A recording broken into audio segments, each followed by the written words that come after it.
12 তারিখে নির্বাচন, এই নির্বাচন নিয়ে কি আপনাদের মনে কোনো সংশয় আছে যে নির্বাচনটা হবে কি হবে না? যেহেতু নৌকা নাই ব্যালটের নৌকা নাই, ব্যালটে ভোটও দেবে না আমাদের, নতুন কোনো নেতা কর্মী ভোট দেবে না। আমরা ভোট দেবো কোথায়? হ্যাঁ, এখন আমাদের কাছে অনেকে আসবে, অনেকে মিছে মিছে কথা বলবে, অনেকে পটাবে, অনেক কিছু করবে, কিন্তু আমাদের এটাই মাথায় রাখতে হবে যে ওই ব্যালটের আমরা ভোট দিতে পারি না বা আওয়ামী লীগ ভোট দেবে না। আমরা নির্বাচন বর্জন করি না, আমরা নির্বাচন করতে চাই, কিন্তু ওরা আমাদের করতে দেবে না। ডিফারেন্সটা ওখানে, তফাৎটা ওখানেই। বিএনপি বর্জন করেছে, আমরা বর্জন করি না। আমরা তো নির্বাচন করতে চাই, আমরা জিতবো, সেই ভয়ে তারা নির্বাচন করতে দেবে না। তাই নির্বাচন করুক, কতদিন টিকে থাকে দেখবো আমরা। 1 মাঘে শীত যায় না, কাজে এটা মাথায় রাখতে হবে। দিন ফিরে আসবে, ওই অত্যাচারীর দিন বেশি দিন থাকে না। এখন নির্বাচন দিয়েছে, এটা কোন ধরনের নির্বাচন? আওয়ামী লীগ আমলে নির্বাচন নিয়ে প্রশ্ন তোলে। আমরা তো কোন দল নিষিদ্ধ করিনি, নির্বাচন করতে পারবে না। বিএনপি কে কি আমরা নিষিদ্ধ করেছিলাম? আমরা নিষিদ্ধ করি নাই। বিএনপি নিজে ইলেকশন করেনি, কেন করেনি? এটা খুব স্পষ্ট। 2008-এ যে নির্বাচন, সেই নির্বাচন নিয়ে তো কেউ প্রশ্ন উঠাতে পারে না। সেই নির্বাচনের রেজাল্টটা কি ছিল? আওয়ামী লীগ এককভাবে 48% ভোট পায়। 259 আসনে নির্বাচন করে, বাকি আসনগুলি আমরা শরিক দলকে দিয়ে দিই। 259 আসনে আমাদের নৌকা মার্কা নিয়ে আমরা ভোট করে 233টা আসন আমরা পেয়েছি। আর বিএনপি জামাতকে সাথে নিয়ে 20 দলীয় ঐক্য জোট করে 300 আসনে নির্বাচন করে 32% ভোট পেয়েছিল, 30টা আসন পেয়েছিল। এই রেজাল্টের পর বিএনপি আর নির্বাচনই করতে চায়নি। 2014 সালে আমি নিজে তো খালেদা জিয়াকে প্রস্তাব রেখেছিলাম, পার্লামেন্টে যে কটা নির্বাচিত প্রতিনিধি আছে সকলকে নিয়ে নির্বাচনকালীন সরকার গঠন করে আসেন আমরা নির্বাচন করে আপনি যে মন্ত্রণালয় চান সেই মন্ত্রণালয়ে দেব। আমি নিজে তাকে ফোন করেছিলাম যে আসেন আপনি 1 কাপ চা খান, আমরা আলোচনা করি কিভাবে সুষ্ঠু নির্বাচন করা যায়। আমরা তো এককভাবে নির্বাচন করতে চাইনি কখনো, বা কোনো দলকে আমরা একেবারে নিষিদ্ধ করে দিয়ে একা একা জিততে চাইনি। আর কেউ যদি ইলেকশনে না আসে আমাদের করার কি আছে? 2018-তে ইলেকশনে এসেছিল, পয়সা খেয়ে খেয়ে নমিনেশন দিয়ে এক সিটে 2-3 নমিনেশন, নিজেরাই মারামারি কাটাকাটি, অমনি প্রত্যাহার। তারপরে এই ডক্টর ইউনূস আর এই বিএনপি মিলে, জামাত বিএনপি মিলে এই নির্বাচনকে প্রশ্নবিদ্ধ করা সারা বিশ্বব্যাপী ইচ্ছাকৃত ভাবে করেছে তারা। কিন্তু একটাও কোনো অনিয়ম দেখাতে পেরেছে? 2024-এর নির্বাচন, তারা নির্বাচন করবে না। আমরা চেষ্টা করেছি আনতে, তারা করে নাই, বয়কট করেছে। আওয়ামী লীগ নির্বাচন করে বেরিয়ে এসেছে। এই নির্বাচন নিয়ে যে প্রশ্ন করে, আজ পর্যন্ত দেখাতে পেরেছে যে এই নির্বাচনে একটা অনিয়ম হয়েছে বা কোনো একটা নির্বাচন কেন্দ্রে খুনোখুনি হয়েছে বা কোথাও মারামারি, কিছু তো দেখাতে পারবে না। কিন্তু অভিযোগ আছে এবং ইন্ডাস্ট্রির টাকা আছে, পয়সা আছে, সেই পয়সা দিয়ে সারা বিশ্বব্যাপী অপপ্রচার করে বেড়াচ্ছে। কিন্তু আজকে যে নির্বাচন, কেন আওয়ামী লীগকে নিষিদ্ধ করা হলো? আওয়ামী লীগ কেন ইলেকশন করতে পারবে না? কেন আমাদের নৌকা থাকবে না? তার কারণটা খুব স্পষ্ট। তারা জানে যতই আমার বিরুদ্ধে বদনাম দিক, যতই আমাকে মৃত্যুদণ্ড দিক, আওয়ামী লীগ যদি ইলেকশনে অংশগ্রহণ করে জনগণ আওয়ামী লীগকেই ভোট দেবে। তার কারণ তারা আওয়ামী লীগকে চায়, কারণ আওয়ামী লীগ সন্ত্রাস দমন করে মানুষের জীবনের নিরাপত্তা নিশ্চিত করেছে। আওয়ামী লীগ জনগণের আর্থসামাজিক উন্নতি করে তাদের মাথা পিছু আয় বৃদ্ধি করেছে, তারা খেয়ে পেয়ে সুখে ছিল, শান্তিতে ছিল।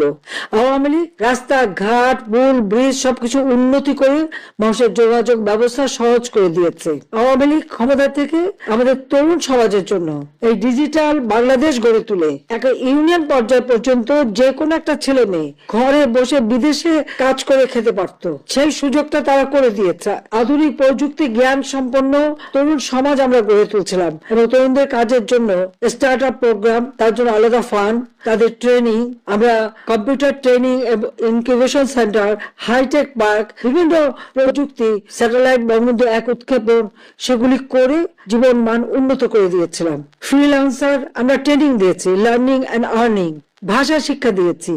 আমাদের বেকার সমস্যা আমরা দূর করেছিলাম। মাত্র 3% ছিল। যে কোনো একটা ছেলে নিজে একটু কাজ করে নিজে উদ্যোক্তা হয়ে সে করতে পারে। আজকে অর্থনীতির সম্পূর্ণ ধ্বংস। শেয়ার মার্কেটে লক্ষ কোটি টাকা পাঠিয়ে দিয়েছে বিদেশ, সব পাচার হচ্ছে। ব্যাংকের টাকা সব লুট করে খেয়ে গেছে। এখন ব্যাংকে টাকা গেলে তারা টাকা দিতে পারে না, ব্যবসায়ীরা পর্যন্ত পায় না, তার রানিং ক্যাপিটাল পর্যন্ত পায় না। একটার পর একটা সব বন্ধ হয়ে যাচ্ছে। এইরকম ভাবে একটা দেশকে কেউ হাতে তুলে ধ্বংস করে, তার মধ্যে এতটুকু দেশপ্রেম নেই। হ্যাঁ, আমাদের কষ্ট হচ্ছে আমাদের নেতা কর্মীদের। কারো ঘর নাই, বাড়ি নাই, বাড়িতে থাকতে পারে না, বা পরিবারের সাথে দেখা করতে পারে না, চিকিৎসা নিতে পারে না।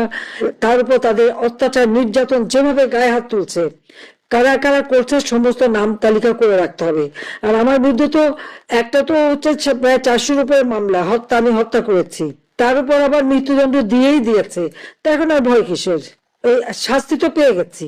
এবার ওই নির্বাচন সবাইকে বলে দিতে হবে জনগণকে যে আপনাদের ভোট কেন্দ্রে যাওয়ার দরকার নাই, ভোট তোমরা নিজেরা ঘোষণা দিয়ে নেবে, তারপরে তাদের নির্বাচনে কি হয় সেটা আমরা দেখবো। এরপরে সরকার গঠন কারা করে আর কিভাবে চলে সেটা আমরা দেখবো। এই দেশটি গত 16 বছর যেই স্বৈরাচার পালিয়ে গিয়েছে, যেই স্বৈরাচারকে বাংলাদেশের জনগণ বিতাড়িত করেছে আন্দোলনের মাধ্যমে, সেই স্বৈরাচার এই দেশের প্রত্যেকটি ক্ষেত্রকে কিভাবে ধ্বংস করে দিয়ে গিয়েছে এটি আমরা জীবনের পরতে পরতে অনুভব করতে পারি। কিভাবে দেশের অর্থনৈতিক ব্যবস্থা ভেঙে দিয়ে গিয়েছে, কিভাবে দেশের আইন শৃঙ্খলা ভেঙে দিয়ে গিয়েছে, কিভাবে দেশের শিক্ষা ব্যবস্থাকে ধ্বংস করে দিয়ে গিয়েছে, কিভাবে দেশের স্বাস্থ্য ব্যবস্থাকে ধ্বংস করে দিয়ে গেছে, কিভাবে দেশের প্রাকৃতিক অবস্থাগুলোকে, নদী নালা খাল বিল বন জঙ্গলকে ধ্বংস করে দিয়ে গিয়েছে, কিভাবে দেশের কৃষি যেটাই বলি না কেন সবকিছুকে যেভাবে ধ্বংস করে দিয়ে গিয়েছে, এর ভুক্তভোগী কিন্তু এই দেশের মানুষ।